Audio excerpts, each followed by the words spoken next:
when they started teaching it, it bothered me, you know, because they really didn't know what the fuck they were talking about.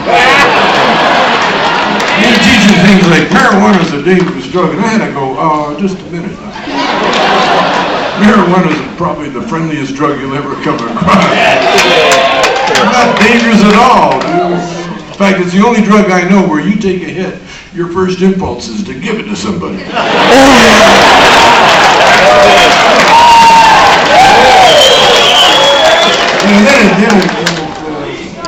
But then they had other reasons, you know, why you shouldn't smoke it. It makes you lazy and, you know, you can't remember shit. But, what was I thinking about? No, hey, you know, pot. There's nothing wrong with pot. The only thing wrong with pot is that paranoia flash you get at the wrong time. You never get paranoid when you need to, you know. In fact, that's why there's so many potheads in jail, you know. Because when you're high, man, the last thing you're thinking about is being paranoid. It's when you're alone in the car, that's when you get paranoid. Like you're driving, you know, you're driving and all of a sudden you look at the mirror, oh shit, I'm being followed. So you slow down. Now you're 5 miles an hour, you are being followed now. But it's weird, man, how people, you know, because the people that don't like pot have never tried it. Or they've tried it and it fucked them up, you know, because what happens when you smoke pot and you're not really ready for it, what happens? You get this thing called an original thought. And that scares the shit out of people, you know? You know, and then you're high and all of a sudden you think, fuck, that sounds so good. I never knew that, you know, music could sound that great.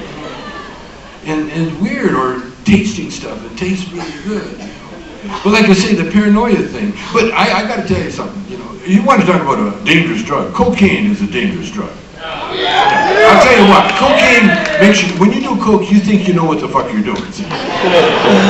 Cocaine builds the ego. Cocaine destroys the soul because what happens? You do so much. You do enough coke, you end up talking so much, you end up pissing yourself off. If you do coke, you end up looking in the mirror going, will you shut the fuck up? Talking, you're not saying shit, man. And it's an ugly drug, too, because people that do coke, you know, and it's very selfish, too. You never, cokeheads never share. They just, you can always fuck with cokeheads, too, you know. Even if they're not doing coke, just walk by them and go like this here.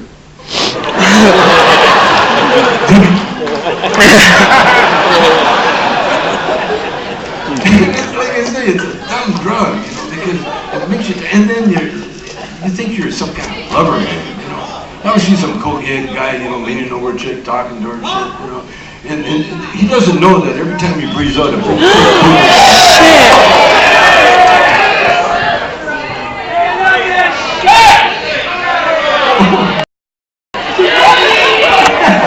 Hey, I hit a nerve here.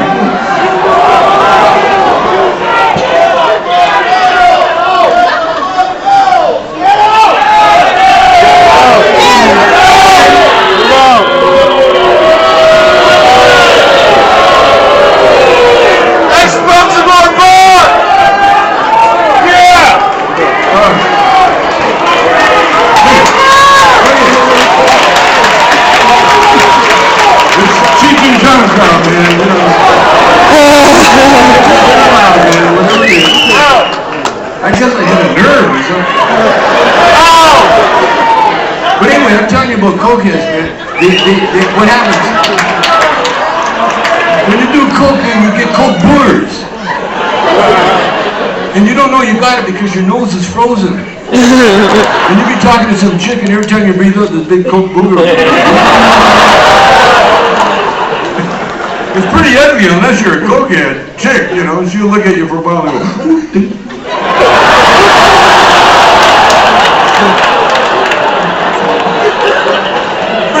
But again, going back to pot, man, the only thing wrong with pot is like I say, you get paranoid way at the wrong time. Like one time I was driving home and I got pulled over by a caution light.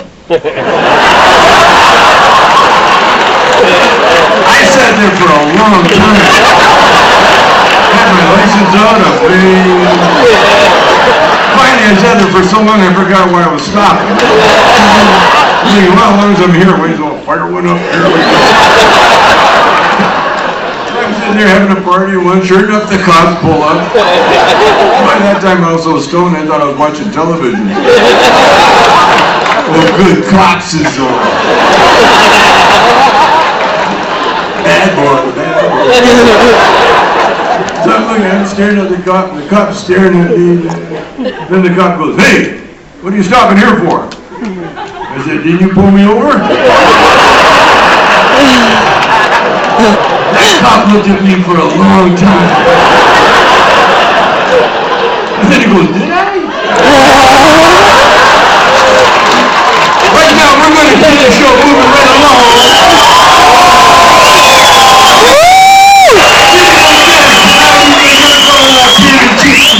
Chong's next movie, he played Cheech's cousin. Give it up for Red Hit.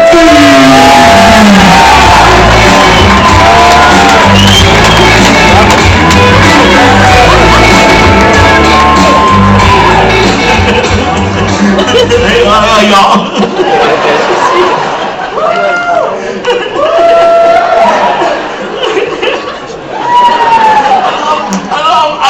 I've never come on the stage before. I'm a street singer, man. I'm so nervous up here you couldn't get a pin on my ass with a jackhammer right now. Oh, thank you very much.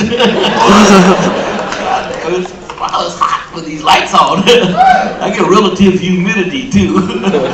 You know, that's a sweat that forms on your balls when you're doing your cousin, you know.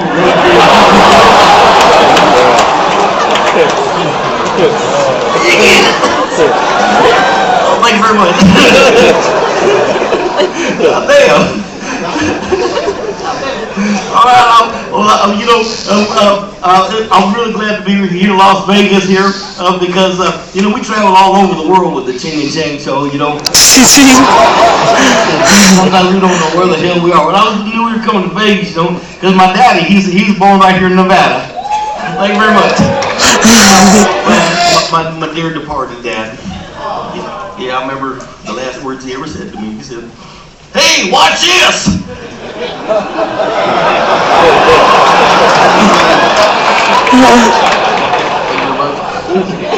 Thank you very much. This is a good guy. I miss him a lot, man. He taught me how to be a man. Now, I was like, when I was looking, I was a 98-pound weakling, man. And so he sent me up to the relatives up in Alaska, you know. And I came back a husky fucker, boy. Let me tell you. Husky. I'll wait for you. Thank you very much. Alright, so I want to sing you a little song here. Thank you very much. And it's a little song, and I want to dedicate it to my girlfriend of 16 years. Well, she'll be 16 in about 2 weeks. Thank you very often. Well, these young girls, they're wild, man. I'll tell you what, you know, they got piercings all over, like their eyebrows, their nose, their lips, their tongue, and everywhere else, you know, covered in tattoos. She got tattoos all over her. She come home the other day with a tattoo of a clamshell right there on her. You put your head up next to it and smell the ocean, man. Smell the ocean. Taxi slip, you know.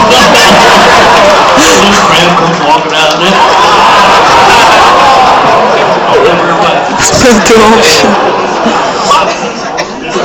I said, hey, what do y'all want for your birthday?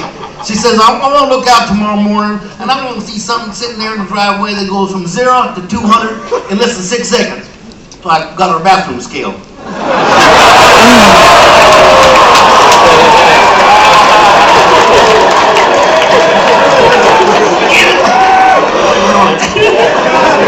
Alright, so I'm gonna sing this song. It goes right like this here. Oh, first time I seen her sitting on the hill, waving her tits at Buffalo Bill. Gonna tie my pecker to a tree, Gonna tie my pecker to a tree. Oh, second time I seen her sitting on the log, trying to get it on with an old bullfrog. Gonna tie my pecker to a tree, Gonna tie my pecker to a tree, baby.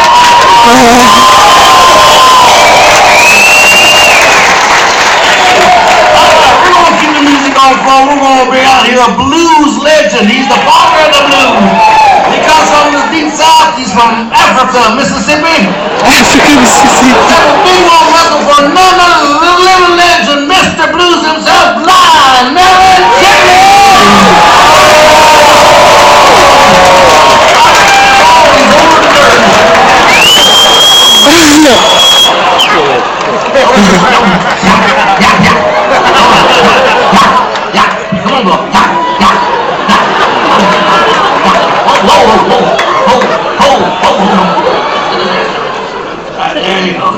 Yeah, all right. All right. He can't see you, but he sure can hear you. So let's give him another hand, huh?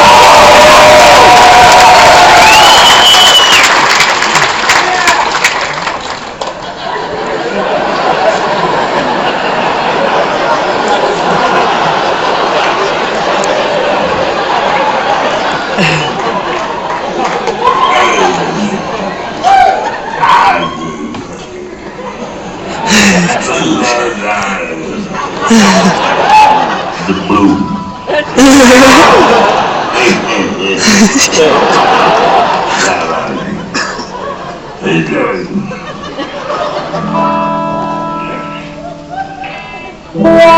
Joey, give me some blue.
Get it legal. We're trying to get the marijuana shit legal.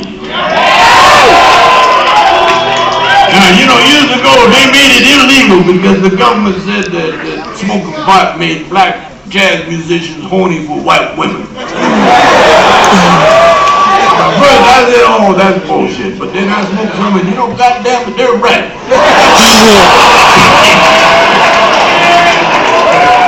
It made me horny, not just for a white woman, but for any kind of woman.